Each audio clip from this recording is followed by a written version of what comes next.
तानि सर्वाणि चैत्यानि निर्मलभावेन नमाम्यहम् निर्मलभावेन नमाम्यहम्। नमो अर्हन्ताणं नमो सिद्धाणं नमो आयर्याणं नमो वज्रायाणं नमो लोये सवसागुणम्। जय बोले अनंतानंद सिद्ध परमेष्ठी भगवान की। देवादिदेव श्री 1008 मूल नायक आदिनाथ भगवान की।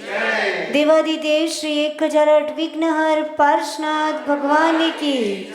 परम पूज्य आचार्य भगवान यति वृषभ मुनि महाराज की। परम पूज्य सिद्धांत चक्रवर्ती नेमी चंद्र मुनि महाराज की। परम पूज्य उत्कृष्ट समाधि सम्राट गणाचार्य गुरुदेव श्री विराग सागर जी महाराज की। परम पूज्य पट्टाचार्य चर्या शिरोमणि श्री विशुद्ध सागर जी महाराज की। द्वादशांग जिनवाणी माता की। परम पूज्य सुलिका श्री 105 विस्मिता श्री माता जी की। बोलो परम पूज्य सुलिका श्री 105 विगम्या श्री माता जी की। माता जी संत की जयकारा गुरु माँ का आशीर्वाद। कल अपन ने लास्ट में 2 सिचुएशन समझी थी, एक बाकी थी, 2 तो पहले समझ ली थी। केवली समुद्घात कल समझा था।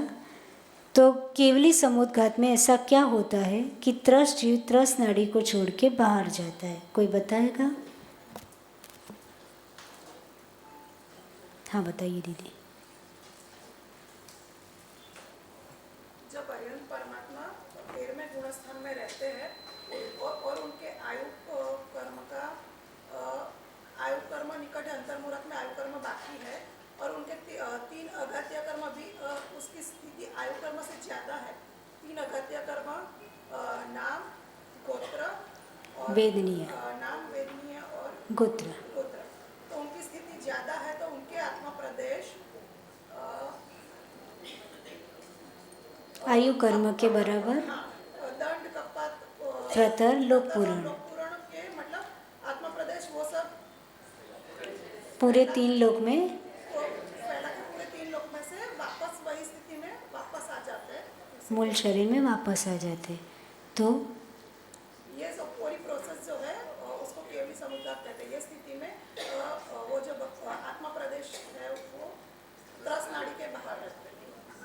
यानी त्रस नाड़ी के बाहर, यानी त्रस नाड़ी में तो रहते ही है, पर उनके आत्मा प्रदेश त्रस नाड़ी को छोड़ करके आचार्यों ने वो बारीक प्रोसेस को भी मेंशन किया कि केवली भगवान के भी आत्मा प्रदेश कहाँ जाते हैं? त्रस नाड़ी के बाहर जाते हैं। बहुत अच्छा, ठीक है। 3 वात वलय के नाम बताओ। 3 वात वलय के नाम थोड़ा आगड़ पछड़ करो। यस सीमा।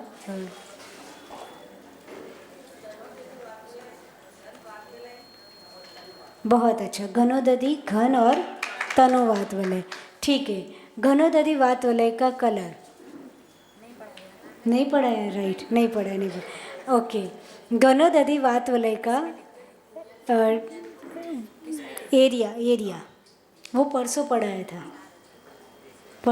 ना। त्रस नाली कहाँ कहाँ त्रस जीव नहीं रहते उसमें घनोदधि वात वलय कितना बड़ा होता है?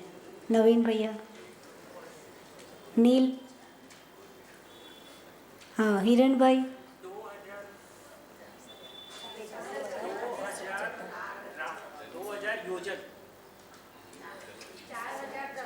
1 मिनट, किसकी दिव्य ध्वनि शुरू हुई?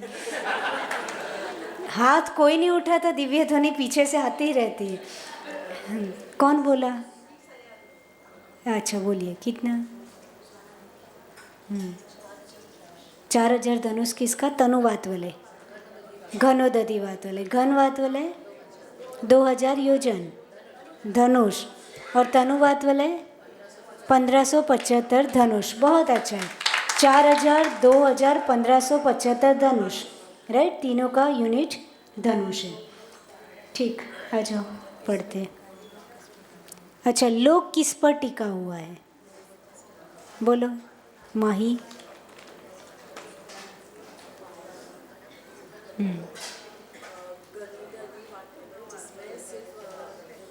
नहीं, लोक किस पे टिका है? घनोदधि वात वलय। घनोदधि वात वलय किस पे टिका है? अरे बहु घन वात वलय, घन वात वलय, तनु वात वलय,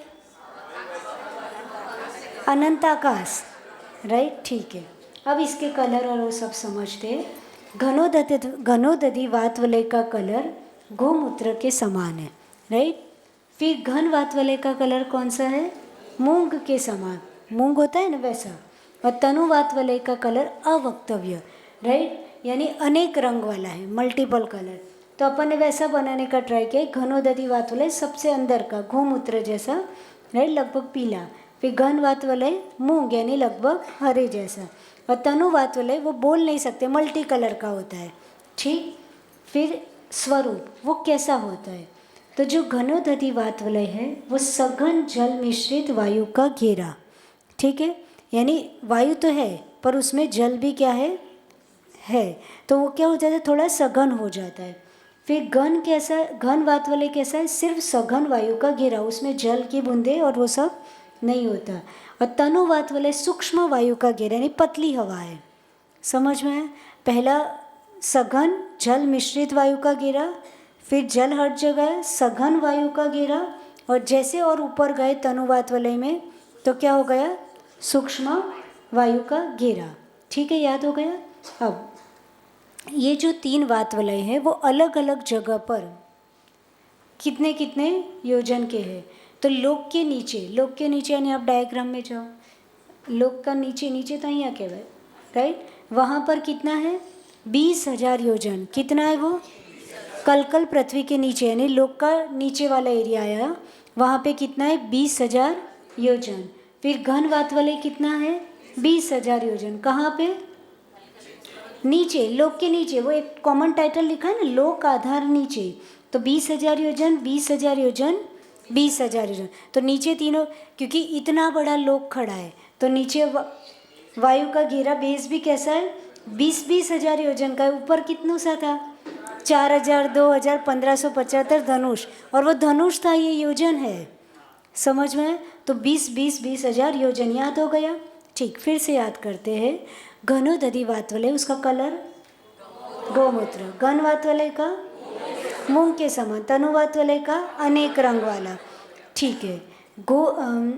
जो घनोदधि वात वलय है वहाँ स्वरूप कैसा है उसका? सघन जल मिश्रित वायु का घेरा, वायु है पर जल मिश्रित। फिर सघन वायु का घेरा, जल वाला हट जाएगा, और लास्ट में सूक्ष्म वायु का घेरा, क्लियर। फिर लो के उसके नीचे बेस में जो 3 वात वलय है वो कितने हैं? 20,000 योजन, वो याद हो जाता है। देखो ये चार्ट होता है ना, हमें चीज़ें याद करा देता है, जगह याद हो जाती है ना, इसलिए ध्यान से पढ़ना चाहिए, उस समय लिखना नहीं चाहिए। ये सब होमवर्क है आपका, घर पे लिखना। जितना देखोगे, जितना सुनोगे, वो सब जल्दी ग्राफ्स होता है। लोक के ऊपर वात वलय, लोक के ऊपर यानी जो हमने पढ़ा था, तो लोक के ऊपर कितना था? 4,000 धनुष, बराबर। तो उसको कोश में किया है, तो कितने कोश हो जाएंगे? 2 कोश। फिर 2,000 धनुष के कितने कोश हो जाएंगे? 1 कोश, और 1,575 धनुष, ठीक। 7वें नरक के पार्श्व भाग में, 7वां नरक कहाँ पर है? थोड़ा ऊपर आओ भैया, बस 7वां नरक बताओ।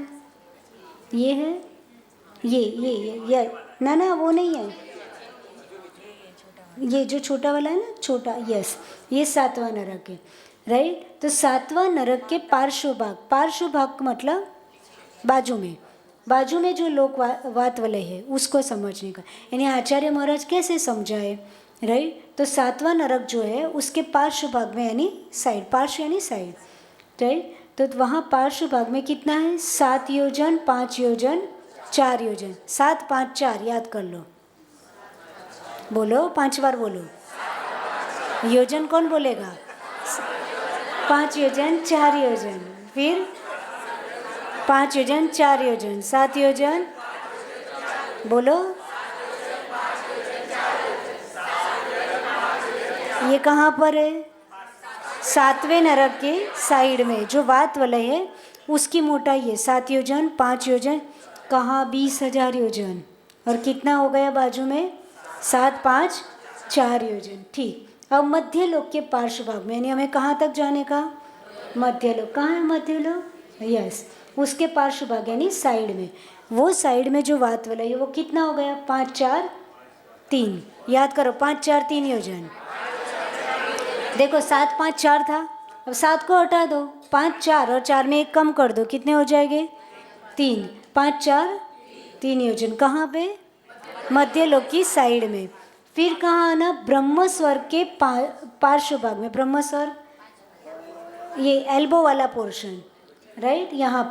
यहाँ पर कितना है? अगेन 7 5 4। अगेन कितना है? 7 5 4। अब कहाँ जाने का? ऊर्ध्व लोक के पार्श्व भाग में। ऊपर जाओ, बाजू में। ये सारा ऊपर ऊपर थोड़ा, यानी एकदम ऊपर नहीं, बाजू में। हाँ, वहाँ पे कितना है? अगेन 5 4। तो याद करना गेम है, राइट? नीचे कितना था?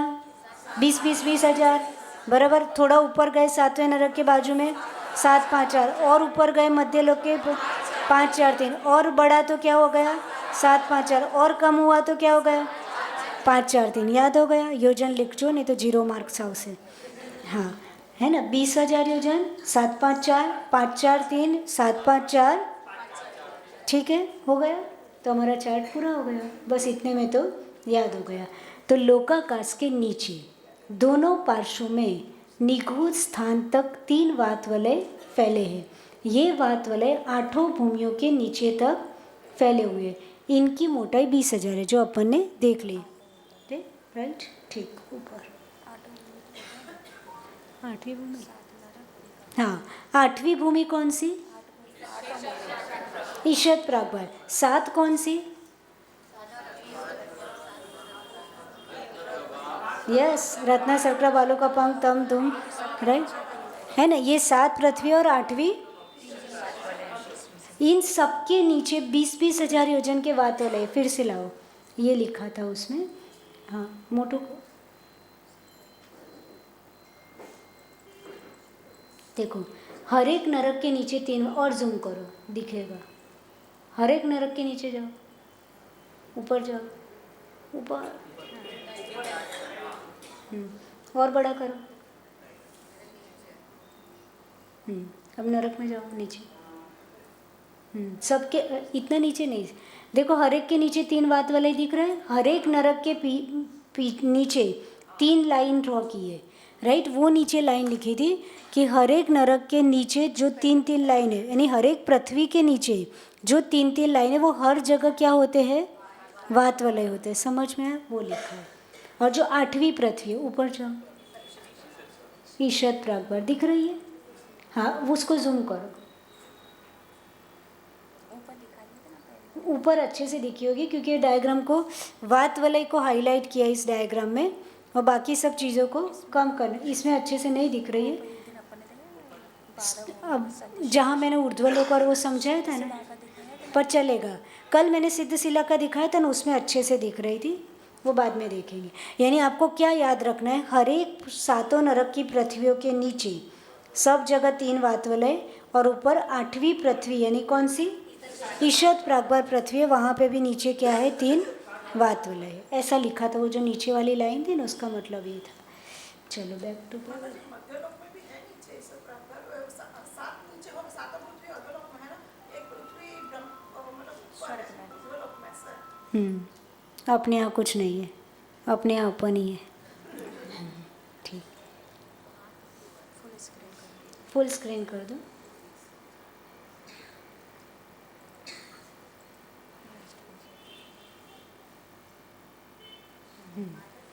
हाँ, यस, 20,000 योजन अभी आएगा, है ना? अभी ऊपर ऊपर से पढ़ लो, अभी तो बहुत आएगा। ठीक है, ये अपन खाली इंट्रोडक्शन पढ़ रहे हैं। अभी एक्चुअली में हम मध्यलोक में नहीं गए। पहले हमने अधोलोक की 7 पृथ्वियाँ, उसकी मोटाई और वो सब समझी थी, फिर ऊर्ध्वलोक की समझी थी। अभी मध्यलोक में एंट्री नहीं की है। फिर त्रस नाड़ी समझ ली, राइट? फिर कौन से केस में त्रस जीव त्रस नाड़ी के बाहर जाते वो समझा, और फिर हमने क्या समझा? वात वलय समझा। और लोक का मेज़रमेंट पूरा समझ ले, डेप्थ हाइट विड्थ सभी की, राइट। ये सब हो गया। अब आया अपन, હા એની જગદીશભાઈ કા કામ હો ગયા. તમારું મોડલ બનવાનું ચાલू થઈ શકે, તમારું नहीं, लोग का, राइट। हाँ, तो आपको इतनी चीज़ें बतानी है, राइट, और इतनी चीज़ें वहाँ पे आपको बोलनी है, तो वो बोलना आ जाएगा, हम सिखा देंगे कैसे बोलना है, किस तरह से कम टाइम में अपनी सारी चीज़ें रिप्रेजेंट करनी है। चतुर्णकाय देव और उनके भेद, ठीक है। अब देवों का कॉमन इंट्रोडक्शन यहाँ आ जाता है, जिससे जब जब भवनवासी, व्यंतरवासी, वैमानिक और ज्योतिषी, ये चार देवों की जो कॉमन चीज़ें होती है वो यहाँ लिख दी है, जिससे 4 बार मुझे लिखना ना पड़े, अननेसेसरी पेज वेस्ट ना हो और अननेसेसरी व्यक्ति वही मटेरियल क्यों पढ़े। तो जो कॉमन चीज़ होती है वो यहाँ लिख दी है, डिटेलिंग वहाँ जाके पढ़ने का, ठीक। देव निकाय शब्द आता है, राइट, चतुर्निकाय। तो क्या होता है, तो देवगति नाम कर्म के उदय, उनका कौन सा नाम कर्म का उदय, और स्वधर्म के प्रभाव से पुद्गल प्रदेशों का चयन और संघात होता है। क्या होता है, चयन और संघात होता है, जिसे निकाय कहा जाता है। यानी उनका देवगति नाम कर्म का उदय है, तो वैसे वैसे पुद्गल प्रदेशों का क्या होगा, चयन होगा। 4 निकाय जिसमें है, इसलिए क्या बोल दिया, चतुर्णी। तो 4 निकाय कौन कौन से, तो भवनवासी, व्यंतर, ज्योतिषी और वैमान। भवनवासी कहाँ निवास करते, भवनों में निवास करते। व्यंतर कहाँ निवास करते, नाना प्रकार के देशों में निवास, यानी अलग अलग जगह पे वो निवास करते। यहाँ देश का मतलब ये मत समझना कि इंग्लैंड, अमेरिका, यूरोप, ऐसा नहीं, भारत। देश का मतलब अलग अलग जगह पर। ज्योतिषी का मतलब ज्योतिर्मय, है ना, ज्योतिर्मय विमानों में निवास करते। और वैमानिक देव कहाँ निवास करते, विमानों में। यानी वैमानिक देव विमानों में निवास करते, ऊर्ध्वलोक में होते, वो मैंने बताया था। ज्योतिषी देव होते मध्यलोक में, और उनका ज्योतिर्मय विमान होता है, यानी उनके विमानों की शाइनिंग ही इतनी ज़बरदस्त होती है कि उन देवों का नाम क्या पड़ गया, ज्योतिदेश। व्यंतर देव कहाँ निवास करते, तो नाना प्रकार के देशों में, यानी मूल निवास उनका कहाँ पर है, जहाँ करवो है त्या कर दइए, कहाँ पर है, पढ़ाया था ना मैंने। भवनवासी और व्यंतरवासी कहाँ रहते, अधोलोक, राइट, वो उनकी प्राइवेट, यानी उनकी मूल प्रॉपर्टी है, और वो मध्यलोक में उनकी एक्स्ट्रा प्रॉपर्टी बहुत है, राइट। तो भवनवासी, व्यंतरवासी रहते नीचे, और मध्यलोक में भी वो रहते, यानी 2 जगह, अधोलोक और मध्यलोक, ठीक है। अब इंद्र के भेद देखो, भवनवासी के कितने इंद्र होते हैं, 10। कौन कौन से, किसी को याद है, जो तत्वा सूत्र का पाठ करता है उसको याद होता है, थोड़ा याद करा दूँ, फिर आपको चालू हो जाएगा। असुर कुमार, फिर नग कुमार, फिर विद्युत, बद्धा थईन तो 10 बोली लो, राइट, सब मिलके तो 10 बोल दो। हाँ बोलो बोलो, फटाफट बोलो, टाइम नहीं।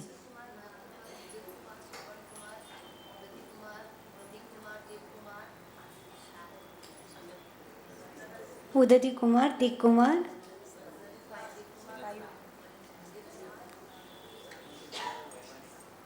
याद કરીને આવજો બધાનું होमवर्क, राइट। खाली ऐसे पाठ नहीं करने का, नहीं, पाठ करने की मना नहीं है, पाठ करना बहुत अच्छी बात है, पर कुछ तो याद होना चाहिए ना। हम तो पाठ, तत्वार सूत्र का पाठ किए बिना पानी भी नहीं पीते, है ना। स्नति कुमार, राइट, स्निग्ध कुमार, ऐसे। तो ये आपको 10 प्रकार याद करके आना है। व्यंतर के 8 प्रकार बताओ फटाफट, आ तो याद ज होवा जोवे। यस यस बेटा बोल। किन्नर, किमपुरुष, महोर, गंधर्व, यक्ष, राक्षस, भूत, पिशाच। व्यंतरों को हम याद रखते हैं, राइट। तो जयमाला में आता है, अच्छी बात है, याद है। ज्योतिषी के तो सबको आता है, सूर्य, चंद्र, ग्रह, नक्षत्र, तारा, 5 प्रकार।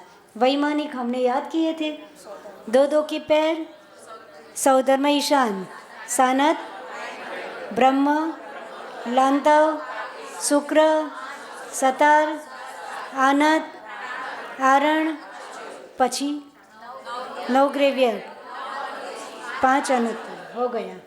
ठीक है। अब इसमें देखो दो भेद किए हैं, विमानों में निवास, कल्पोपन्न और कल्पातीत, यानी जो 16 स्वर्ग है, राइट, वो सारे इंद्रों को क्या कहा जाता है? कल्पोपन्न। वैमानिक तो है, उसके दो भेद नीचे पढ़ो। कल्पोपन्न किसको कहा जाएगा? 16 स्वर्ग तक के इंद्रों के। उसके ऊपर क्या है? 9 ग्रेव्य, 9 अनुदिश, 5 अनुत्तर, वो किस में आएंगे? कल्पातीत में। ठीक है, तो ये हो गया। हाँ, वैमानिक देव का दूसरा नाम है कल्पवासी। भवन, व्यंतर, ज्योतिष, कल्पवासी अथवा वैमानिक, दो नाम है, क्योंकि इसके देखो जो दो भेद करें ना वो कल्प से शुरू होते हैं। कल्पोपन्न, कल्पातीत, तो उसको कल्पवासी भी बोलते हैं। ठीक। अब इंद्र के भेद देखो, तो भवनवासी के 10, व्यंतर के 8, किन्नर आदि, ज्योतिषी के 5 और वैमानिक के 12 सौधर्मा आदि। अब आप बोलोगे 16 के 12 कैसे हो गए? अभी आगे पढ़ाऊंगी, ठीक, क्योंकि वो उसमें डायग्राम होगा ना तो आप इजीली समझ पाओगे। प्रत्येक इंद्र के परिवार, यानी ये मूल, जैसे भवनवासी के मूल इंद्र कितने? 10 प्रकार के, पर जैसे असुर कुमार है तो उनका भी क्या होता है? परिवार, राइट। तो प्रत्येक इंद्र के परिवार देवों के भेद कितने हैं? आपने अभी तक कितने पढ़े? 10 पढ़े, यानी जिसने पढ़े उन्हें, नहीं पढ़े तो कोई चिंता ही नहीं, 10 लिखा कि 11 कि 8, है ना। हाँ भैया।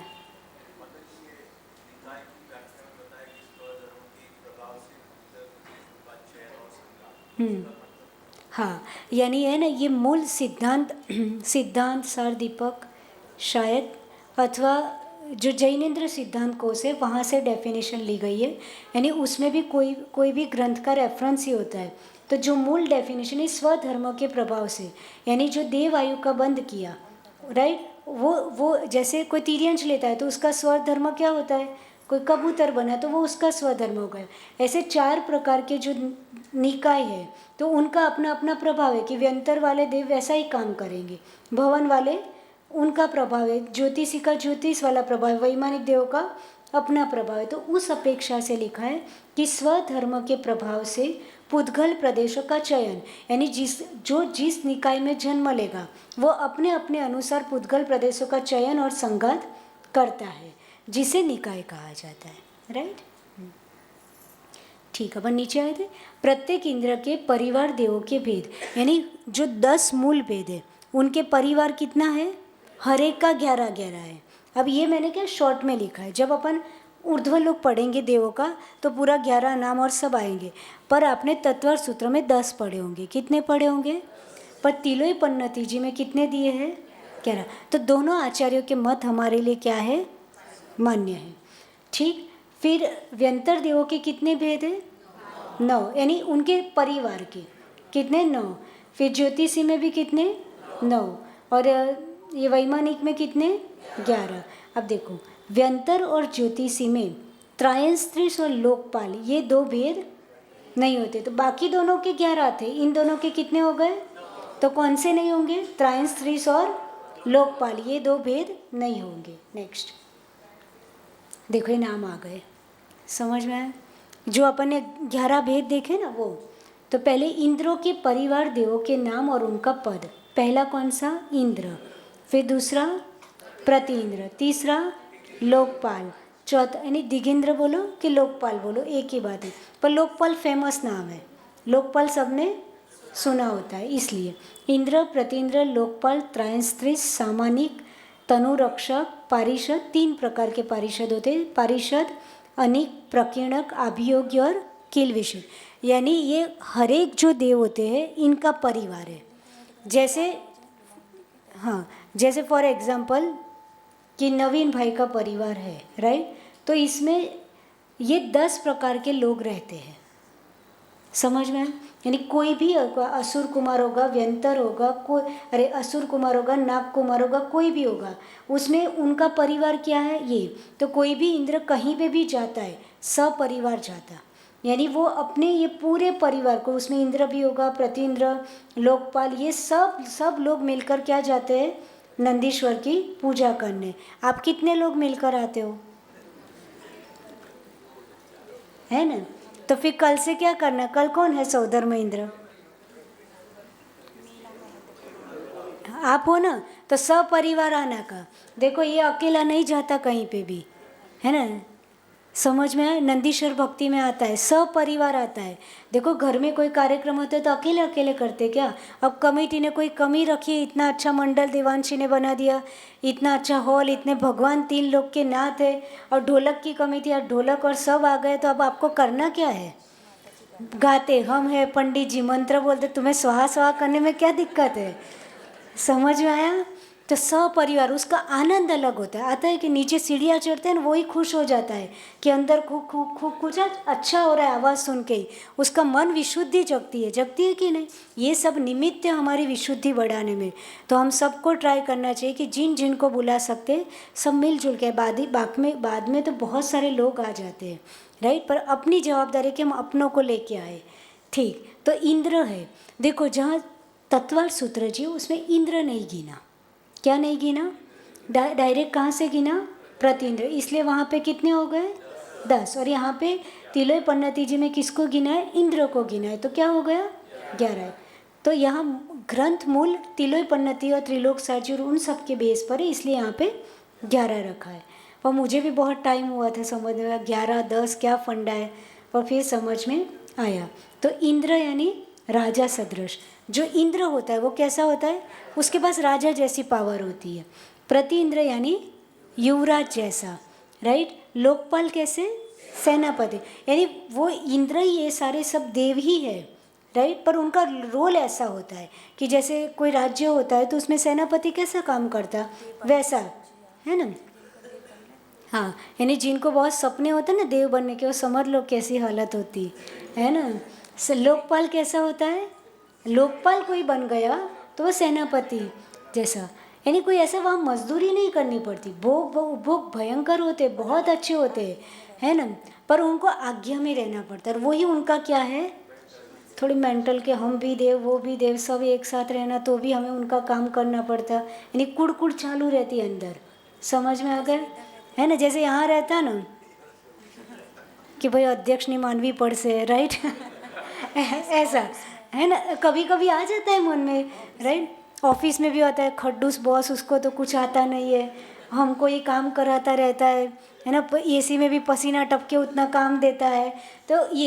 तो हम अपने हायर जो पोस्ट पर होते हैं उनसे नीचे वालों लोगों को क्या होता है, कभी कभी जेलसी होती, कभी कभी दुख होता, क्या बैठो बैठो ऑर्डरज करज है, राइट, ऐसा यहाँ पे भी होता। तो लोकपाल, सेनापति सदृश, त्रायन स्त्रीस कैसा, पुत्र सदृश। त्रिलोक सार में क्या शब्द लिखा है, पुत्र सदृश। और तत्वार सूत्र में क्या आया, मंत्री अथवा पुरोहित सदृश। तो हम किस आचार्य को क्या बोले, हमारे लिए दोनों माननीय है। तो मंत्री और पुरोहित जैसा त्रायस्त्रीश होता है, और त्रिलोक साजी में लिखा पुत्र सदृश। सामानिक, तो वहाँ सामानिक यानी पत्नी जैसे, यानी तुम अपने आप को मत समझना, वहाँ अच्छी बुद्धि देती है, राइट। तो पत्नी सदृश कौन रोल प्ले करता है, सामानिक, राइट। और त्रिलोक साजी में ऐसा लिखा, तत्वार सूत्र में लिखा पिता गुरु या उपाध्याय सदृश, यानी बड़प्पन, राइट। जैसे गुरु यानी ज्ञान देते, मार्गदर्शन देते, निर्देशन देते, वैसा काम सामानिक का होता है। तनु रक्षक का काम है अंग रक्षक, बॉडीगार्ड बनो, तनु रक्षक खबर पड़ी जाए, राइट। बेचारे को उसको कोई ऐसा कुछ नहीं, ये इंद्र का वैभव है, ये देव का क्या है, वैभव है। तो उसके बाजू में जो तनु रक्षक देव होते हैं वो बॉडीगार्ड की तरह चलते, वो उनका वैभव है, पर उसको अंदर तो खराब लगता ही है ना। फिर 3 प्रकार के पारिषद, कौन कौन से, बाह्य, मध्य और अभ्यंतर समिति के सभासद, यानी सिटीजन जैसे। पारिषद का काम कैसा, जैसे कोई सिटी होती है तो उसके यानी सभासद, जैसे कोई राज्य है तो उसके मेंबर, राइट, उस टाइप का उसका काम होता है, कमिटी मेंबर ऐसा समझ लो। अनिक, अनिक का मतलब होता है सेना, क्या होता है, सेना। 7 प्रकार की सेना होती है, वो आगे आएगा। अनिक के भी कितने प्रकार है, 7 प्रकार है। तो सेना सदृश उनका काम है, यानी इंद्र कहीं पे भी जाएगा देव, तो उसके पीछे ये लोग उस तरह से उनके वैभव की तरह चलेंगे। प्रकीर्णक, प्रकीर्णक होता है प्रजाजन सदृश, ऐसा तत्वार सूत्र में लिखा है। और त्रिलोक सारजी में क्या लिखा है, व्यापारी जैसा, राइट। अभियोग्य, अभियोग्य वालों की तो हालत खराब है, दास जैसा उनको काम करना होता है। त्रिलोक सारजी में लिखा है और तत्व सूत्र में लिखा है हाथी घोड़ा वाहन आदि, है ना। जैसे सौधर्म इंद्र बोलता है कि मुझे भगवान का अभिषेक करने के लिए जन्म कल्याणक तीर्थंकर बालक का जन्म कल्याणक सेलिब्रेट करने के लिए सुमेरु पर्वत पर जाना है, अथवा अयोध्या नगरी तीर्थंकर बालक के दर्शन करने जाना है। तो या अभियोग्य जाति के देव होते वो क्या बन जाते हैं? ऐरावत हाथी बन जाते। कोई तिर्यंश नहीं होता, ऐरावत हाथी देव ही होता है। वहाँ तिर्यंश कहाँ से आएंगे? वो कौन सी गति है? देव गति। तो वहाँ तिर्यंश गति का जीव नहीं होता, पर देव ही क्या बन जाता है? अभियोग्य जाति के देव ऐरावत हाथी। अथवा हर एक इंद्र होता है उसका वाहन फिक्स होता है। क्या होता है? हर एक इंद्र का क्या फिक्स होता है? वाहन फिक्स होता है। तो उनके अभियोग्य जाति के देव वो वाहन बन जाते, विक्रिया से बनते। उनको ना कष्ट होता ना कुछ होता, पर मानसिक तनाव रहता है थोड़ा बहुत। और कोई समझदार होता है तो वो भी तनाव नहीं करता, यानी वो यहाँ का नेचर वहाँ पे भी काम आता, क्योंकि आत्मा तो वही है ना भाई। यहाँ जो संस्कार के वही वहाँ जाएगी। अब गलती से अभियोग में चले गए तो पति क्यों, राइट। पूरा जीवन भोग भी भोगेगा और अंदर से टेंशन भी पालेगा, ऐसा किल विषित, राइट। तो वो क्या करता है? नृत्य का काम करेगा, गायन गाएगा, यानी भगवान की भक्ति के काम करेगा। अच्छे ही काम करता है, उसको कोई ऐसे बहुत खराब काम नहीं। पर ऐसे देव होके भी उसको बड़े देव जितना नहीं मिलता, बस वो उनको खराब लगता, अथवा चांडाल जैसा रोल प्ले करता है, ऐसा तत्वार सूत्र में लिखा है। ठीक है, अब आगे। यस, कर्म के हिसाब से, ना, जिसका जो कर्म है उसके अकॉर्डिंग देव तो बन गया, पर उसको उसके सब टाइप्स में उसको जहाँ जहाँ मिल जाए वहाँ पहुँच जाओ, ऐसा।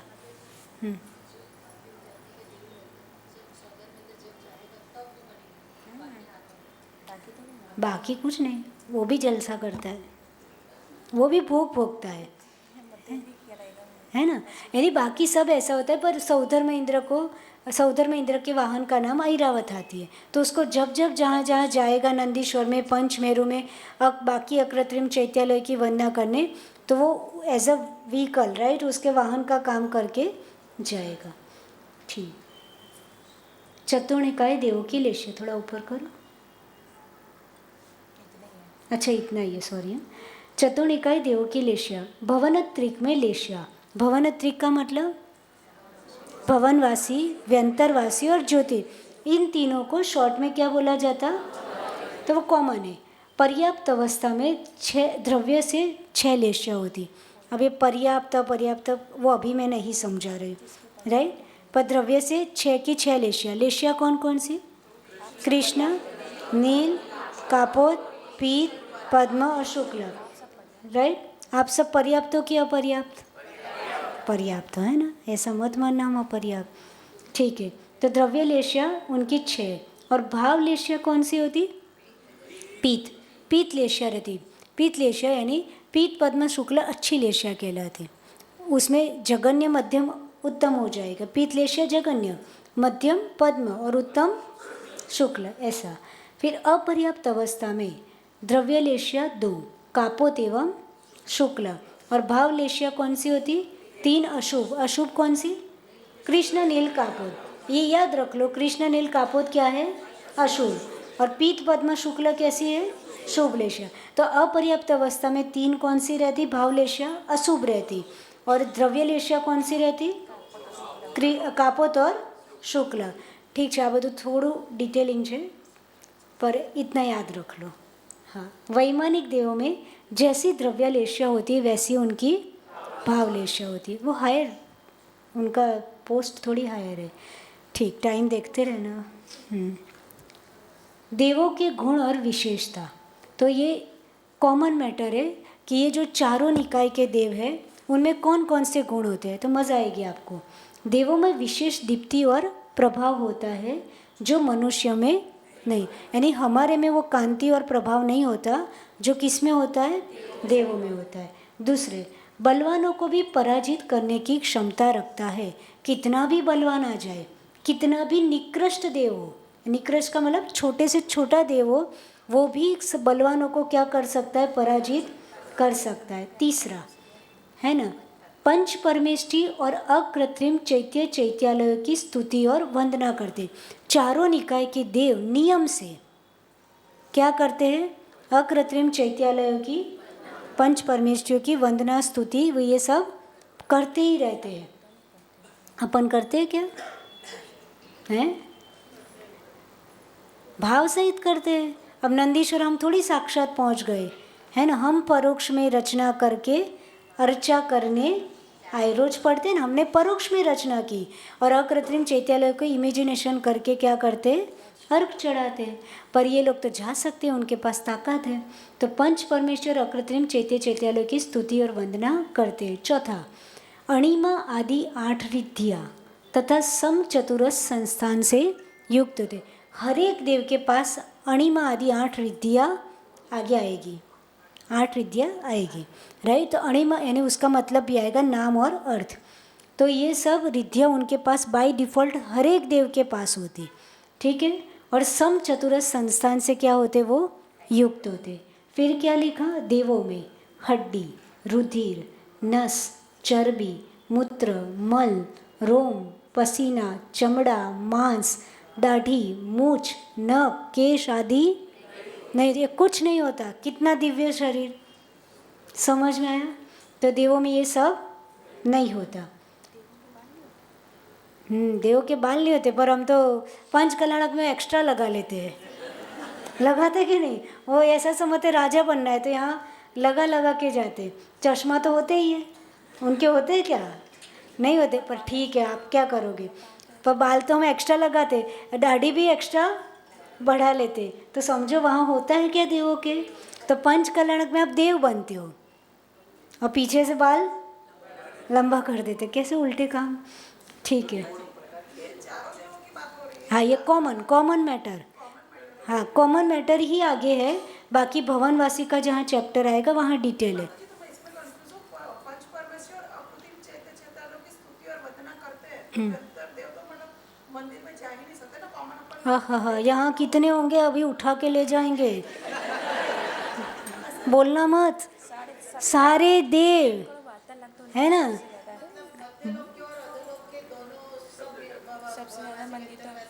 सब जाते। अरे तो नीचे भी तो चैत्यालय है, सबसे ज्यादा चैत्यालय तो नरक में है। कितने हैं? 7,72,00,000 चैत्यालय अधोलोक में सबसे ज़्यादा। तुम्हारे पास 458 है, उसमें भी हमारे कब्जे में 390 है, यानी उसमें भी हमारी ताकत कहीं की नहीं है। समझ में आया है ना? तो व्यंतर तो भाई होते हर जगह होते, जहाँ जहाँ भगवान की पूजा, अभिषेक, स्तुति, वंदना, अनुष्ठान चलते हैं, राइट। वो नियम से भगवान की भक्ति करने जाते है ना। हम मंदिर में जाते जाते निश्चय क्यों बोलते? इसीलिए कि भाई आपका इतना दिव्य मंदिर है, उनकी तो मन चाहे वहाँ जा सकते, वो दर्शन करने आए, तुम बीच में, तो तुम पहले परमिशन, निश्चय। माता जी मैं कंफ्यूज किधर हूँ जी? इधर कचनेर जाते हैं, लौकिक भाषा की बातें रहती है, भाषा की बातें होती है, तो सब बाहर निकलने लगते हैं, भूत प्रेत आदि, वो भी बताते हुए ना, इसमें मैं कंफ्यूज हूँ। हाँ, तो निकलने लगते क्या दिक्कत है? वो भगवान का प्रभाव है ना। यानी वो किसी को चढ़ गए तो निकल रहे हैं, तो उसका मतलब थे तो सही ना, है ना।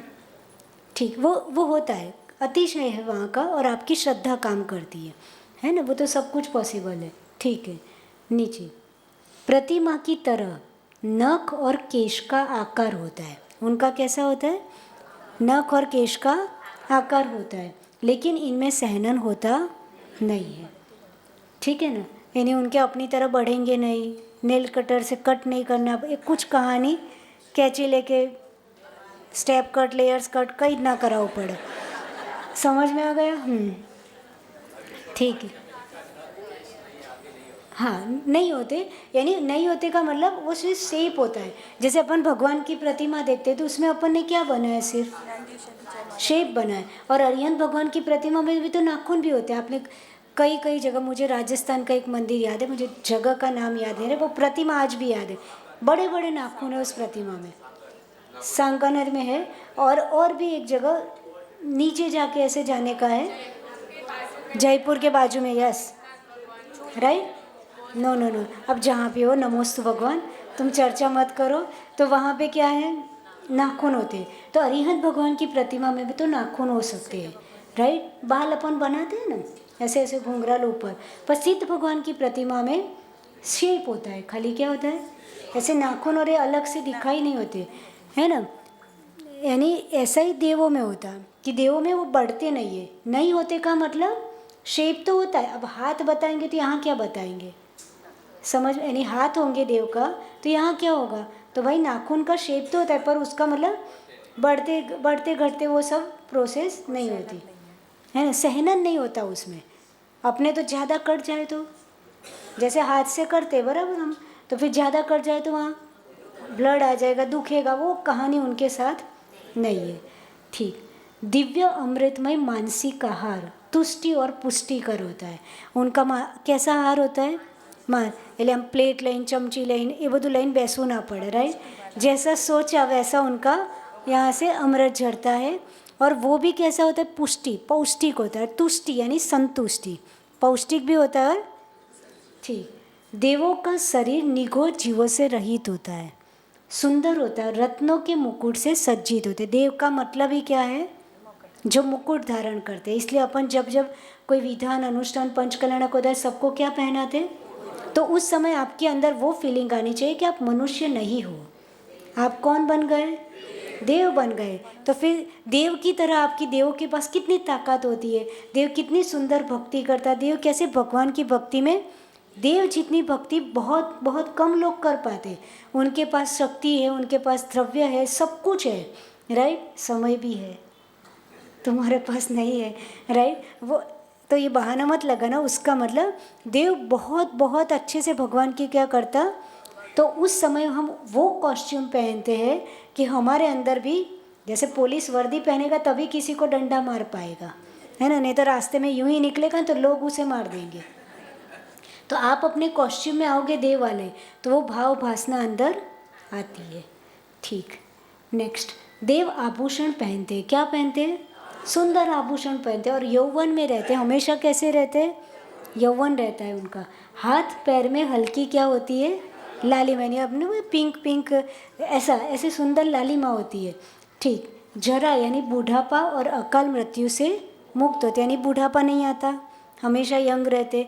और अकाल मृत्यु का मतलब है ना, क्या वो आभी हो के जात परेशान हो गए, ऐरावत हाथी बन के चलो यहाँ थी सुसाइड करिए, तो वहाँ कोई सुसाइड करने का प्रावधान, यानी अकाल मृत्यु वहाँ नहीं होती, राइट। पुण्यशाली जीव है भाई, तो वहाँ ये सब होता नहीं। दिव्य वैक्रियक शरीर के कारण कर्म प्रभाव से रोग आदि, उनका दिव्य वैक्रियक शरीर है। आपका कौन सा है, औदारिक। आपका कौन सा शरीर है, और अरिहंत भगवान का परम औदारिक, और देवों का वैक्रियक, और नारकियों का वैक्रियक, राइट। तो दिव्य वैक्रियक शरीर के कारण कर्म प्रभाव से रोग आदि, इतना पुण्य लेके गए हैं कि उनको रोग आदि नहीं होता। नेक्स्ट, सदा पंचेंद्रिय विषयों के भोगों से मुदित रहते, यानी उनकी इतनी लंबी लंबी आयु भी किस में चली जाती, भोगों में चली जाती। इतनी बड़ी आयु होती, इतनी बड़ी आयु होती, कभी ये वन में, वहाँ वन में क्रीड़ा करने गए, इधर गए उधर, पूरा जीवन उनका भोगों में। अब पुण्य ज़्यादा था तो क्या होगा, देव गति में चले गए तो बस पुण्य को राख कर दिया।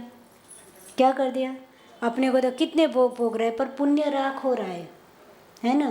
पुण्य क्या बन गया, राख बन गया, धीरे धीरे धीरे कम होता जाता है। पर ठीक है, वो कर्म का उदय था तो वहाँ गए। अब टाइम हो गया है। ये इंटरेस्टिंग है, देवगति के जीवों का जन्मोत्सव किस तरह से सेलिब्रेट होता है, ये चारों निकाय के देवों का कॉमन डिस्क्रिप्शन है, ठीक है। तो टाइम हो गया, अपन कल समझेंगे। तो कल कितने बजे सुबह में आएंगे सौधर्म इंद्र और सब, 7 बजे, राइट, 7 बजे आना है ना। 7:30 तक आपकी शांति धारा हो जानी चाहिए। तो पीछे जो 10 मिनट एक्स्ट्रा लग जाती है वो नहीं लगे, है ना। आज हम थोड़े 5-1 मिनट लेट आए तो मस्त भजन ही चल रहे थे। तो भाई सुबह में भजन ना करो, सुबह का काम फुर्ती के साथ, अच्छी विशुद्धि के साथ कर दो, बराबर। तो क्या करना, 7:30 तक शांति धारा हो जानी चाहिए। तो आपको 1 घंटे बहुत मस्त भक्ति भाव से अभी विधान करने में आनंद आएगा, आकुलता नहीं होगी। और आराम से जो 10 मिनट लेट होती है क्लास, वो टाइम से अपने आ जाए, नहीं तो सिलेबस पूरा नहीं होगा, है ना। वो भी चिंता है। जिन जिन लोगों को एग्जीबिशन में पार्टिसिपेट करना है, 8 साल से 80 साल के कोई भी व्यक्ति कर सकता है, उसकी योग्यता के अनुसार और उसके ग्रुप मेंबर को देखते हुए उसको मॉडल दिया जाएगा, प्रोजेक्ट दिया जाएगा। तो अभी तो सिर्फ अपना अपना नाम लिखा दो, जो इच्छा हो अप्रोक्सीमेटली लिखा सकते हो, पर फाइनल डिसीजन बाद में ही होगा।